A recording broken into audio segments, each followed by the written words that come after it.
Good morning 11th class. हम पढ़ रहे थे अनुभाग 4 जिसमें हमारा टॉपिक चल रहा था मूल निवासियों का विस्थापन, जो आपका 10वां टॉपिक है। इसमें हम इसका परिचय पढ़ चुके थे पार्ट का। आज हम इसी में पढ़ेंगे यूरोपीय साम्राज्यवाद कि जो यूरोप के जो लोग थे किस प्रकार से इन्होंने अपने साम्राज्य को बढ़ाया और अमेरिका का जो क्षेत्र था वो धीरे धीरे विस्तृत होने लगा। स्पेन और पुर्तगाल के अमेरिकी साम्राज्य का जो 17वीं शताब्दी के बाद जो विस्तार नहीं हुआ था, यानी उस समय तक सामान्य था अमेरिका का जो साम्राज्य था। अगर उसको हम ढंग से देखें तो स्पेन और पुर्तगाल तक ही सीमित था वो। लेकिन तब तक फ्रांस, हॉलैंड और इंग्लैंड जो दूसरे शहर देश थे, उन्होंने अपनी व्यापारिक गतिविधियों का विस्तार करना और अमेरिका, अफ्रीका और एशिया में अपने उपनिवेश बनाना प्रारंभ कर दिया था। फ्रांस ने और हॉलैंड ने और इंग्लैंड ने ये अमेरिका में भी अपने उपनिवेश बना रहे थे, अफ्रीका में भी, एशिया में, क्योंकि ये अपना विस्तार करना चाहते थे। जबकि जो अमेरिका साम्राज्य था वो सिर्फ स्पेन और पुर्तगाल तक ही सीमित था 17वीं शताब्दी तक। लेकिन अब धीरे धीरे इन लोगों ने जब जैसे जैसे अपना उपनिवेश बढ़ाया, उससे आयरलैंड भी इंग्लैंड का उपनिवेश ही था उस समय। ये भी उस समय पता चलता है, क्योंकि जो वहाँ रहने वाले जो लोग थे वो सारे, जो उनके जो मालिक थे भूमि के, वो सभी अंग्रेज थे। और इस प्रकार से ये भी एक इंग्लैंड का ही उपनिवेश बना हुआ था। 18वीं सदी में मालूम चलने लगा था कि इन लोगों ने मुनाफे की संभावना से यहाँ उपनिवेश बसाए थे और यहाँ पर नियंत्रण भी कर लिया था। और यहाँ की जो प्रकृति में बहुत सारी विविधताएं थी, उसको देख करके यहाँ ये लोग आए थे। दक्षिणी एशिया में व्यापारिक कंपनियों ने अपने को राजनीतिक सत्ता का रूप दिया, क्योंकि अब धीरे धीरे विस्तार करना चाहते थे। स्थानीय शासकों को उन्होंने हराया और अपने अपने जिस क्षेत्र में इन्होंने कब्जा किया उसका इलाके का विस्तार भी किया।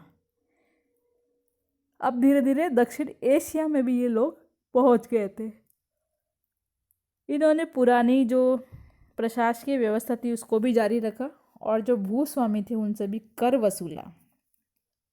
बाद में इन्होंने व्यापार को अच्छा सुगम बनाने के लिए, सरल बनाने के लिए रेलवे का निर्माण किया, खदानें खुदाई, बड़े बड़े बागान भी स्थापित किए।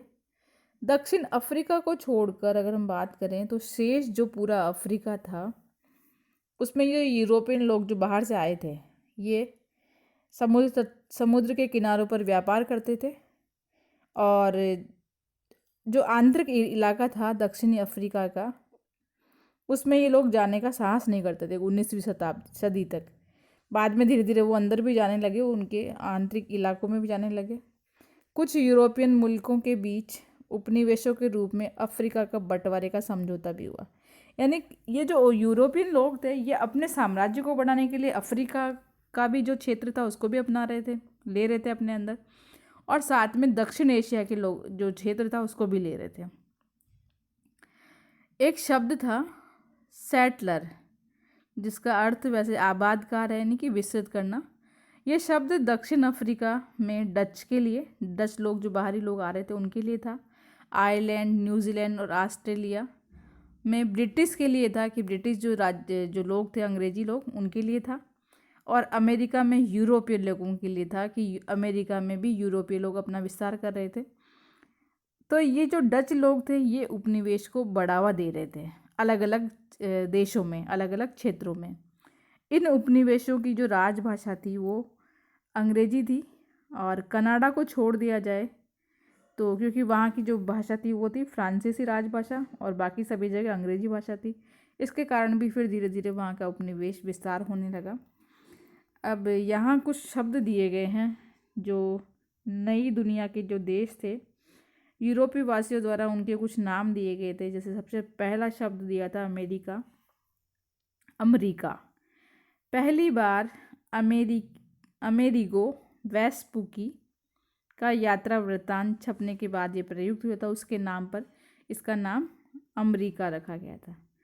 कनाडा शब्द के लिए भी बताया गया है कि कैसे यूरोपीय वासी ने इसका नाम दिया। कनाटा से निकला है ये शब्द।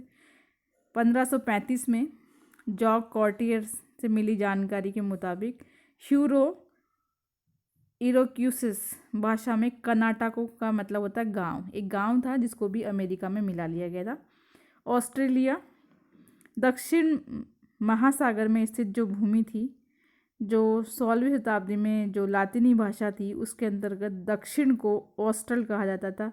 फिर ऑस्ट्रल से इसका नाम पड़ा ऑस्ट्रेलिया। अब न्यूजीलैंड का भी कुछ इसी प्रकार से नाम पड़ा। हॉलैंड के तासमान द्वारा दिया गया ये नाम था, जिसमें सबसे पहले 1642 में टापू देखे थे, यानी कि जो समुद्र था उसके किनारे छोटे छोटे टापू बने हुए थे, छोटा छोटा क्षेत्र था, उसे न्यू का नाम दिया गया। डच भाषा में जो समुद्र था उसको जी कहा जाता था। तो नया कोई समुद्र के किनारे कुछ टापू लैंड ढूंढा गया तो उसको न्यूजीलैंड कहा गया। जियोग्राफिकल डिक्शनरी में भी बताया गया है कि अमेरिका और ऑस्ट्रेलिया के ऐसे 100 देश थे जिनके नाम जो थे वो न्यू से शुरू किए गए थे, क्योंकि ये जो नामकरण था वो यूरोपीय वासियों के द्वारा दिए गए थे। तो हमने इस के अंतर्गत पढ़ा कि कैसे यूरोपीय साम्राज्यवाद का विस्तार हुआ और जो अनेक एशियन लोग और अमेरिका के लोग अपने देशों को बढ़ाने के लिए, अफ्रीका में अपने साम्राज्य को बढ़ाने के लिए धीरे धीरे उपनिवेश बढ़ा रहे थे। Thank you.